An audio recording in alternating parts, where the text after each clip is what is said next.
lagi dengan saya Ayu Pujalestari yang hadir di sela-sela kesibukan Anda edisi Senin 3 Juni 2024. Pada kesempatan kali ini saya akan menyampaikan biografi dari Bapak B.J. Habibie, Presiden ketiga. Simak berita berikut ini. Baharudin Yusuf Habibie atau akrab disapa B.J. Habibie merupakan Presiden ketiga Republik Indonesia. B.J. Habibie menjabat Presiden RI pada 21 Mei 1998 hingga 20 Oktober 1999. Lahir di Parepare, Sulawesi Selatan pada 25 Juni 1936, Habibie merupakan putra dari pasangan Alwi Abdul Jalil Habibie dan R.A. Tuti Marini Puspowardojo. Tak lama setelah ayahnya meninggal pada tahun 1950, Habibie pindah ke Bandung untuk menuntut ilmu di Government Middle School. Tahun 1954, ia melanjutkan studi ke Fakultas Teknik Universitas Indonesia Bandung atau sekarang ITB.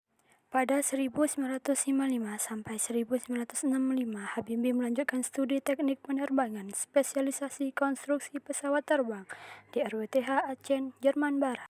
Ia menerima gelar Diploma Insinyur 1960 dan gelar Doktor Insinyur 1965 dengan predikat summa cum laude. Sebelum memasuki dunia politik, Habibie dikenal sebagai seorang profesor dan ilmuwan dalam teknologi aviasi internasional dan satu-satunya Presiden Indonesia yang berlatar belakang teknokrat. Habibie memiliki julukan MR karena kontribusi besarnya bagi teknologi pesawat terbang global. Namanya pun melekat menjadi nama teorema di bidang termodinamika, yaitu teorema Habibie-Craig propagation theory. Teori ini memberikan formulasi perhitungan matematis untuk menemukan potensi rekahan Craig pada kerangka badan pesawat. Pada 1973, Habibie diminta Soeharto pulang ke Indonesia karena faktor keadaan dan situasi. Habibie kemudian menjabat sebagai Menteri Negara Riset dan Teknologi Menristek sejak tahun 1978 sampai Maret 1998. Di tengah situasi politik dan ekonomi yang kacau balau, Habibie diangkat menjadi Presiden Indonesia menggantikan Soeharto. Meski hanya 17 bulan masa pemerintahan krusial, kebebasan pers lahir di masa pemerintahan Habibie dengan terbitnya UU Nomor 40 Tahun 1999 tentang pers. Selain itu, ia juga memprakarsai Bank Indonesia BI yang independen agar lebih fokus mengurusi perekonomian. Di era pemerintahannya, Habibie berhasil melaksanakan pemilu 1999, pemilu demokratis pertama pasca Orde Baru, dengan asas lubar jurdil, yang diikuti 48 partai politik dengan tingkat partisipasi pemilih mencapai lebih dari 92%.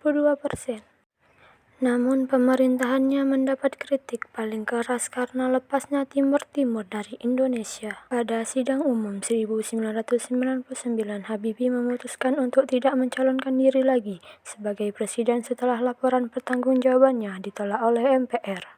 Pada akhirnya, B.J. Habibie meninggal dunia di RSPAD Gatot Subroto pada tanggal 11 September 2019 karena gagal jantung. Ia kemudian dimakamkan di samping istrinya yaitu Hasri Ainun Besari di Taman Makam Pahlawan Kalibata Road 120.